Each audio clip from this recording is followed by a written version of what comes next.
Hello guys, welcome to world education academy. So guys, आज हम cover करने वाले हैं अपनी 11th क्लास की अकाउंट्स का chapter first, second, third and fourth. Okay, first, second, third and fourth words. तो first and second, third and fourth, in 4 chapter में हमारी आपको थ्योरी देखने को मिलेगी। सो ये थ्योरी हम लोग मतलब 3-4 पार्ट में कवर कर लेंगे, क्योंकि ज्यादा बड़ी थ्योरी नहीं है। और जो अकाउंट्स हमारा सब्जेक्ट है 11th क्लास का, it is very very interesting, बहुत इंटरेस्टिंग सब्जेक्ट। आपको काफी मजा आएगा इसको पढ़ने में।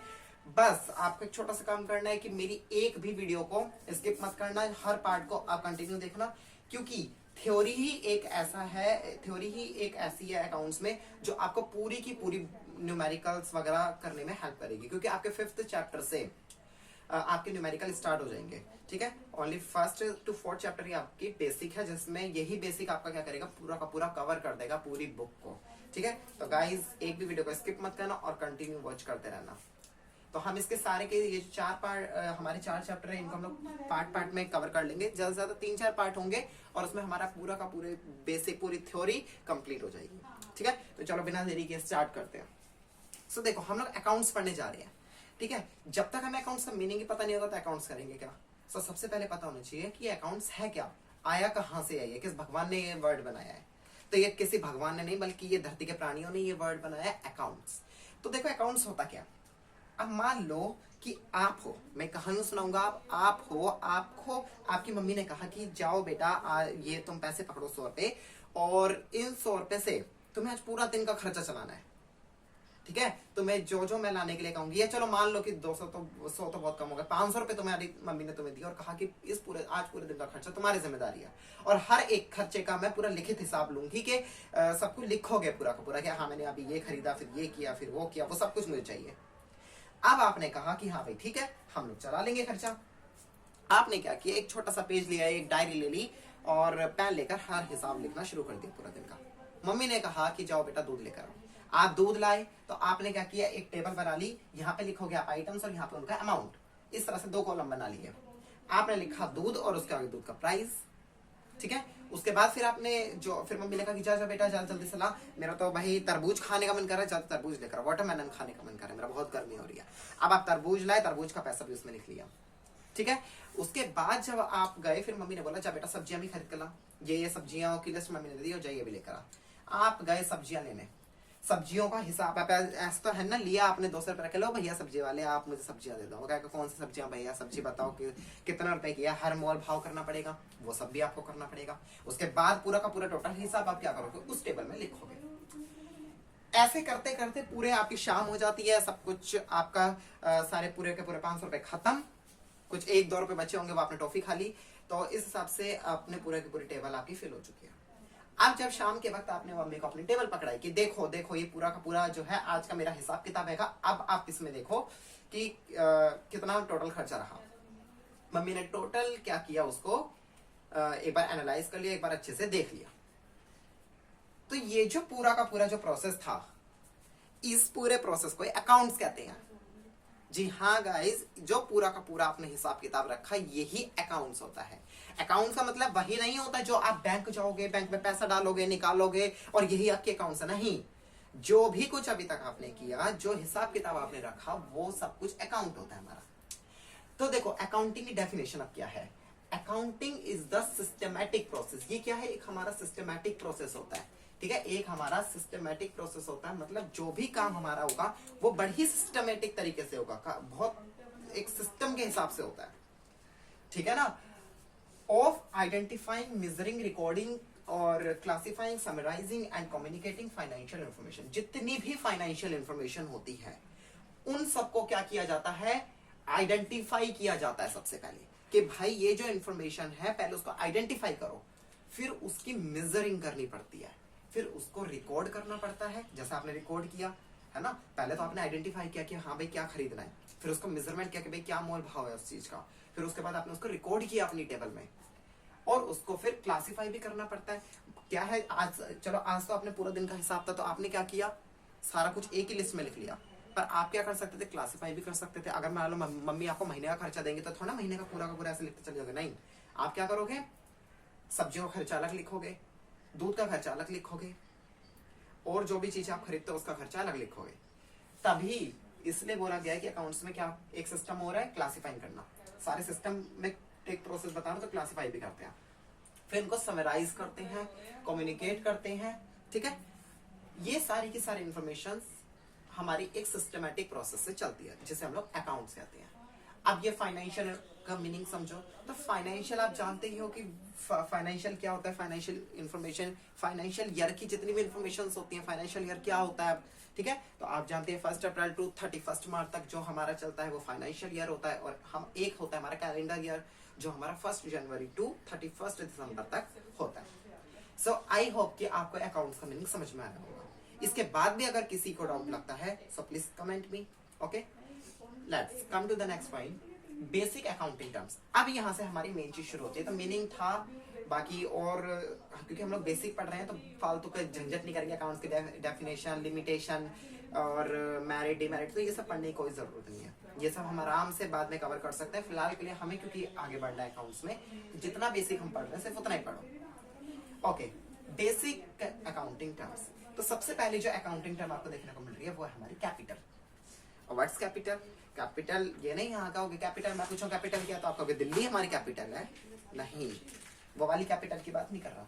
तो capital is the amount invested in our enterprises by the proprietor और पार्टनरशिप इन पार्टनरशिप बिजनेस। समझो, कैपिटल वो अमाउंट होता है जो हम बिजनेस को स्टार्ट करने के लिए लगाते हैं।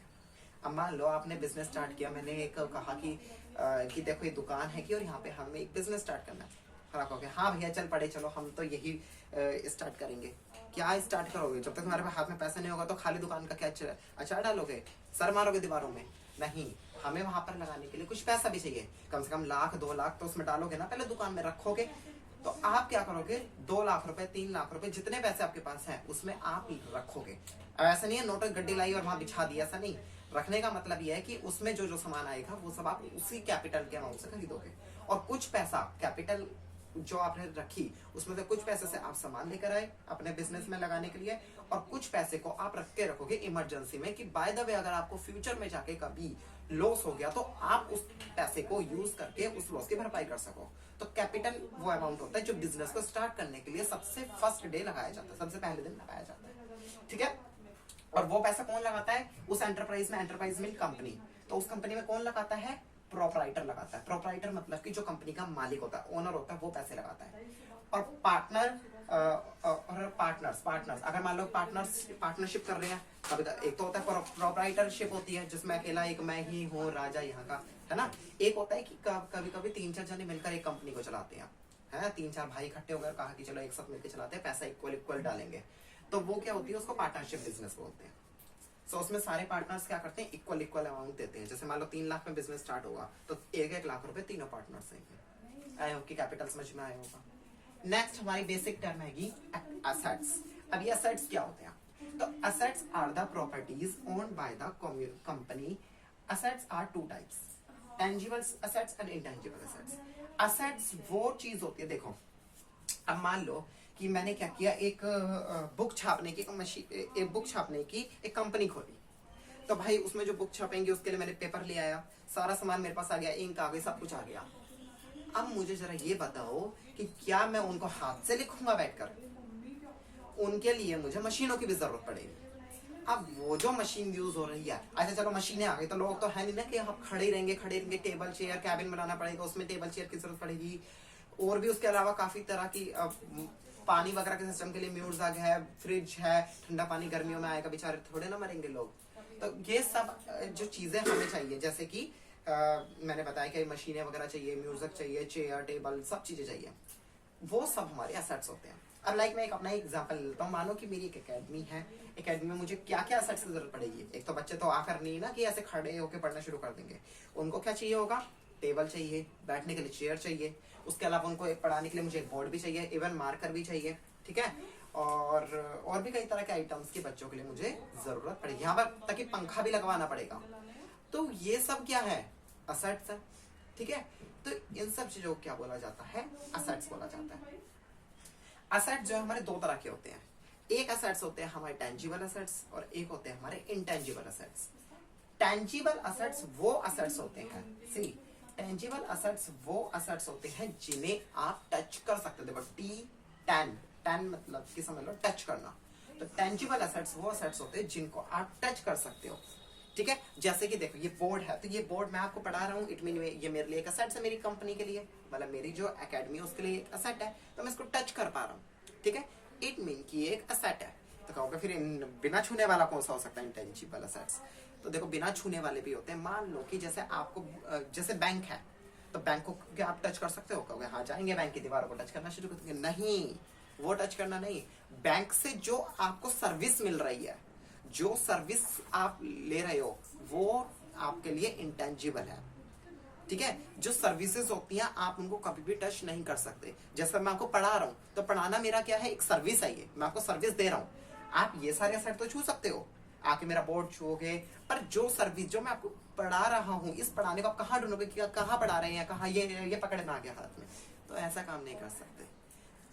तो इसका एग्जांपल यही है कि इंटेंजिबल एसेट में एक तो हमारा बैंक आता है, या उसके अलावा हमारी बहुत तरह की सर्विसेज आती हैं। जितनी भी सर्विसेज होती है सब इंटेंजिबल होती है, और टेंजिबल आप देख ही रहे हो जितनी मेरे आसपास चीजें आपको देखने को मिल रही है। ओके, आई होप कि एसेट समझ में आया होगा। इसके बाद बात करते हैं हम लोग लायबिलिटीज क्या होती है। तो liabilities mean amount own and paper by the business. Business को वो अमाउंट जो पे करना है, वो सब हमारी लायबिलिटीज होती है, ठीक है। हमारे ऊपर जो खर्चे होते हैं, जो भी खर्चा मुझे करना है, वो सब लायबिलिटीज है। मान लो कि अगर कंपनी में चला रहा हूँ और मुझे अचानक से घाटा हो गया, या मान लो घाटा भी नहीं हुआ, मुझे मेरी कंपनी में कैपिटल के लिए पैसे कम पड़ रहे थे, तो मैंने किसी से उधार ले लिए, तो क्या हुआ, वो मेरे लिए खर्चा बन गया, मेरे लायबिलिटी हो गई मेरे ऊपर कि हाँ वो पैसा मुझे भी पे करना है। तो वही अमाउंट जो हमें पे करना होता है, ठीक है, हम जिस अमाउंट के कर्जदार होते हैं, उस अमाउंट को लायबिलिटी बोला जाता है, ठीक है। जो अमाउंट हमें फ्यूचर में पे करना होता है, उस अमाउंट को हम लोग लायबिलिटी कहते हैं। क्लियर? ओके, बताते रहा करो मुझे कि क्लियर हुआ या नहीं। रिसीप्ट्स, रिसीप्ट्स की बात करते हैं।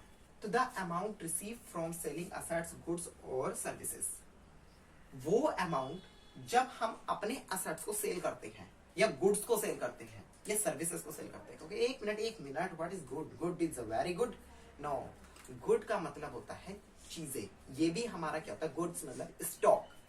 अब जो सामान, मान लो मैंने एक फ्रूट्स की क्या करी, एक दुकान खोली, तो उस दुकान में मुझे फ्रूट्स की जरूरत पड़ेगी ना, थोड़ा हवा में उड़ के फ्रूट्स आ जाएंगे, फ्रूट चाहिए होंगे, तो वो फ्रूट जो मैं बेचने के लिए लेकर आया हूँ, उनको बोलते हैं गुड्स। जो सामान हम अपनी कंपनी में बेचने के लिए रखते हैं, या जिस दुकान में भी हम लोग अपना सामान बेचने के लिए रखते हैं, उस सामान को हम लोग गुड्स कहते हैं, ठीक है ना। तो वो अमाउंट जब हम एसेट्स को सेल करते हैं, गुड्स को सेल करते हैं, और सर्विसेज को सेल करते हैं। सर्विसेज कैसे सेल होती हैं? तो जैसे मैं आपको पढ़ा रहा हूँ, तो मैं कोई थोड़ा ना उठा के आपको चीजें बेच रहा हूँ कि हाँ पैसे दो चीजें लो, पैसे दो चीजें लो, नहीं।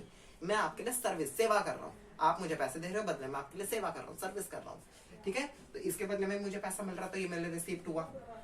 असेट्स, असेट्स जैसे मान लो ब्लैक व्हाइट बोर्ड है मेरा, ठीक है। अब क्या हुआ, मैंने कहा नहीं यार, ये थोड़ा सा ना जंग खाने लगा, यहाँ सब ठीक नहीं लग रहा मुझे, काम करते हैं सेकंड हैंड किसी को भेज देते, किसको चाहिए होगा। या मान लो मेरे पास इससे भी बड़ा बोर्ड आ गया, मैंने कहा कि हटाओ इसको, निकालो यहाँ से, खरीद लो कोई सेकंड हैंड इसको हाफ रेट पे। तो वो जो अमाउंट मुझे मिलेगा मेरे असेट्स बेचने पर, तो वो भी मेरे लिए रिसिप्ट है। किसी कंपनी में मान लो मशीन खराब हो गई, तो वो भी हमारे लिए तो असेट्स है ना, वो भी मैंने सेल कर दिए, तो वो क्या है, रिसिप्ट है। सर्विसेज मैंने बता दिया, गुड्स, गुड्स मतलब स्टॉक, जो चीजें हमारे पास आती है उनको बेचने के बाद जो पैसा मिलता है। तो इवन हम ये कह सकते हैं कि कंपनी में जो भी पैसा हमें रिसीव होता रहे पूरे साल, पूरे फाइनेंस ईयर में, वो सारा जो पैसा मिलता है उसको हम लोग रिसीप्ट बोलते हैं। Okay, let's come to the next one, expenditure. Expenditure is the amount spent on acquiring assets, goods and services. देखो अब क्या हो रहा है, एक्सपेंडिचर मैं क्या कर रहा हूँ, मैं रिसीप्ट कर रहा हूँ, आप क्या कर रहे हो, एक्सपेंडिचर कर रहे हो। करोगे कैसे? देखो मैं आपको पढ़ा रहा हूँ, तो आप लोग क्या करते हो, मुझे देखो, इवन यूट्यूब पर तो आप फ्री पढ़ रहे हो, बट अगर जो मेरे पास स्टूडेंट्स पढ़ने आते हैं रियलिटी में, वो क्या करते हैं, एक्सपेंडिचर करते हैं। कैसे? क्योंकि मैं उनको सर्विसेज देता हूँ, तो वो पे कर रहे हैं। Okay, acquiring assets. अब मान लो वही चीज मैंने कंपनी स्टार्ट करी, मुझे एसेट्स चाहिए, एसेट्स क्या फ्री के थोड़ी ना आ जाएंगे, ठीक है, कोई भीख में दे जाएगा नहीं, वो भी मुझे खरीदने पड़ेंगे। तो वो जो एसेट्स मुझे खरीदने हैं, मेरे पास से जो पैसा जाएगा मेरी कंपनी से, वो भी क्या है, मेरे लिए एक्सपेंडिचर। इवन जिसके पास से भी जो भी पैसा जाता है, वो क्या होता है, हमारा एक्सपेंडिचर होता है। और किस किस के लिए हमारा अमाउंट जा रहा है, तो expenditure is the amount spend for acquiring assets, goods and services. Goods के लिए भी जाता है, मान लो कि मैंने फ्रूट्स खरीदा, फ्रूट वाली दुकान मैंने खोली है ना, तो फ्रूट्स वगैरह खोले, तो उसमें जो फ्रूट्स हैं जो मैंने खरीदे हैं वो फ्री के थोड़ी रहेंगे, वो मैं खरीदूंगा पहले कुछ होलसेल में खरीदूंगा, तो होलसेल के लिए जो पैसे मुझे पे करने पड़ेंगे वो भी मेरे लिए क्या होगा, एक्सपेंडिचर। अभी हमारी बेसिक अकाउंटिंग टर्म्स कंप्लीट नहीं हुई है, अभी थोड़ी सी और बची है, जिनको हम और वीडियो के 2 पार्ट में कंप्लीट कर लेंगे, या उसके अलावा जो थोड़ी बहुत और थ्योरी बची है वो हमारी कंप्लीट हो जाएगी। बेसिक टर्म्स कोई बहुत ज्यादा नहीं है, बस थोड़ी सी ही है। इसके अलावा एक पार्ट में हम लोग टोटल रिकैप कर लेंगे, और थोड़ा बहुत जो बचेगा हमारा कुल मिलाकर 3 वीडियो में हमारी पूरी की पूरी अकाउंट्स की थ्योरी कंप्लीट हो जाएगी। सो गाइज, अगर इसके बाद भी आपको कोई डाउट लगता है तो मुझे बताइए, इसका स्क्रीनशॉट ले लो या इसको नोट डाउन कर लो, because it is so very very important. Exams में भी पूछी जा सकते हैं किसी की भी डेफिनेशन। और अगर आपको मेरे नोट्स चाहिए so please tell me in comment box, I will send you on WhatsApp. Okay, so guys, अगर वीडियो अच्छे लगे so please like, comment and share जरूर करना। मिलते हैं हम लोग नेक्स्ट वीडियो के पार्ट में। Thank you and bye bye.